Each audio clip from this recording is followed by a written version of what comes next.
एक घटना आपको कहूं जिससे ख्याल में आ जाए। विवेकानंद को समाधि की बड़ी आकांक्षा थी, तो रामकृष्ण ने उन्हें समाधि का प्रयोग समझाया, करवाया। और रामकृष्ण महिमाशाली थे, उनकी मौजूदगी भी किसी के लिए समाधि बन सकती थी, उनके स्पर्श से भी बहुत कुछ हो सकता था, उतना जीवंत व्यक्तित्व था। जिस दिन पहली दफा विवेकानंद को समाधि का अनुभव हुआ, विवेकानंद ने क्या किया? उस आश्रम में कालू नाम का एक आदमी था, वो दक्षिणेश्वर के मंदिर के पास ही रहता, बहुत भोला भाला आदमी था। मंदिरों के पास जब तक भोले भाले आदमी रहे तभी तक मंदिरों की सुरक्षा है। जिस दिन वहां चालाक आदमी पहुंचते हैं उस दिन तो सब खराब हो जाता। वो कालू बड़ा भोला भाला आदमी था, उसको दिन भर पूजा में लग जाता था, क्योंकि उसके कमरे में जमाने भर के देवी देवता थे, एक आध दो नहीं थे। जो भी देवी देवता मिलते थे कालू उनको ले आते थे। उसके कमरे में कालू के लिए जगह नहीं बची थी, वो बाहर सोते थे। जो भी आदमी भगवान के चक्कर में पड़ेगा एक दिन बाहर सोना पड़ेगा, क्योंकि भगवान तो भीतर सब जगह घेर लेता है। हाँ, तो वो इतनी दिक्कत में पड़ गया था कि उसके पास सैकड़ों भगवान थे, तरह तरह के भगवान थे, जहां जो भगवान मिले ले आया। अब वो सुबह से पूजा शुरू करता तो सांझ हो जाती, क्योंकि सभी की पूजा करनी पड़ती। विवेकानंद ने उसे कई दफा समझाया कि कालू तू बड़ा ना समझ, एक इन सबको, भगवान तो अदृश्य, वो तो सब जगह मौजूद है। वो कहता होगा, पहले हम अपने कोठे से निपट लें। बाकी वो बेचारा सीधा साधा आदमी था। विवेकानंद ने बहुत उसको तर्क दिए, लेकिन सीधे साधे आदमी को तर्क भी नहीं दिए जा सकते। वो हंसता था, वो कहता था ठीक कहते हो, लेकिन अब जिनको ले ही आए, अब इनका स्वागत सत्कार तो करना ही पड़े। कई दफा उसको कहा कि फेंक, ये कहां के अत्तर पत्थर इकट्ठे कर रखे, कहीं छोटे शंकर बड़े शंकर, न मालूम क्या क्या, ये क्या तूने किया है? और दिन भर इसमें ही गंवाता है, किसी को टीका लगाता, कभी घंटा बजाता, तेरा समय इसमें जाया हो रहा। वो कालू कहता कि औरों का समय जिसमें जाया हो रहा है, मेरा इसमें जाया हो रहा, और तो कोई खास फर्क नहीं पड़ रहा। बाकी हर्ज क्या रहेगा आखिर में? जिस दिन विवेकानंद को पहले दफा समाधि लगी, अचानक भीतर शक्ति की ऊर्जा का जन्म हुआ। और विवेकानंद को जो पहला ख्याल आया वो यह आया कि अगर इस ऊर्जा के क्षण में मैं कह दूं कालू को कि फेंक अपने भगवानों को, तो रोक नहीं सकेगा। टेलीपैथिक हुआ, उन्होंने ऐसा सोचा, उधर बेचारे कालू सीधे साधे आदमी को संदेश मिल गया। उसने बांधी पोटली अपने सब भगवानों की और चला गंगा की तरफ फेंकने। ये तो मन में ही सोचा था विवेकानंद ने, ये तो अपने कमरे में बंद थे। लेकिन जब ऊर्जा जगी, तो ये समझ ही लेना, जब ऊर्जा जगे तो भूल के भी उसका उपयोग मत करना, अन्यथा भारी नुकसान होता है। उसे जगने देना, बस उसका जगना ही उसका उपयोग है, उसका कोई उपयोग मत करना।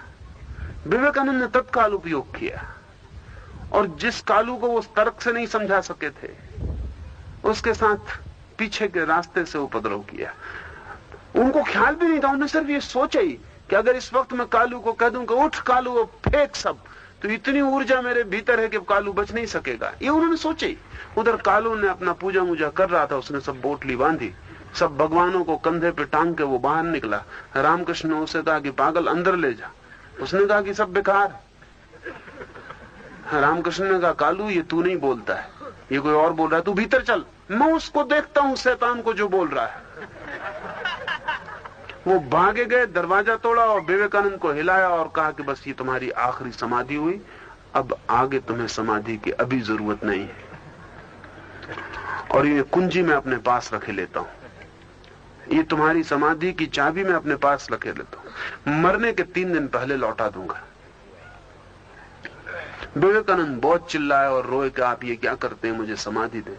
रामकृष्ण ने कहा कि अभी तुझसे और बहुत काम लेने हैं, अभी तू समाधि में गया तो बिल्कुल चला जाएगा, वो काम जो चाहिए वो नहीं हो पाएगा। अभी तुझे जो मैंने जाना है वो सारी दुनिया तक पहुंचाना है, और तू मोह मत कर, और तू स्वार्थी मत बन। तुझे एक ऐसा वृक्ष बनना है, बट वृक्ष जिसके नीचे हजारों लोगों को विश्राम मिल सके और छाया मिल सके। इसलिए तेरी चाबी अपने पास रखे लेता हूं। वो चाबी पास रख ली गई। मरने के 3 दिन पहले ही विवेकानंद को वापस मिली। मरने के 3 दिन पहले उनको दोबारा समाधि उपलब्ध हुई।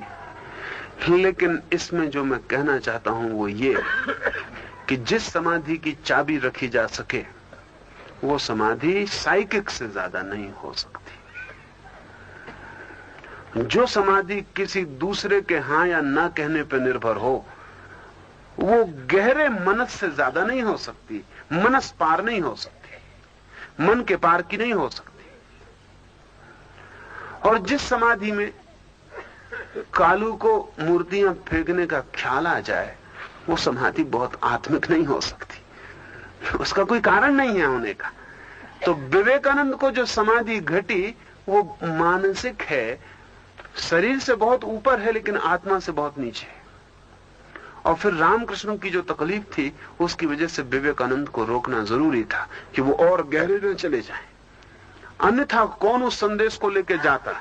आज रामकृष्ण को हम जानते हैं तो सिर्फ विवेकानंद की वजह से, लेकिन विवेकानंद को बड़ी कुर्बानी करनी पड़ी। लेकिन इस विराट जगत के लिए वैसी कुर्बानी अर्थपूर्ण है।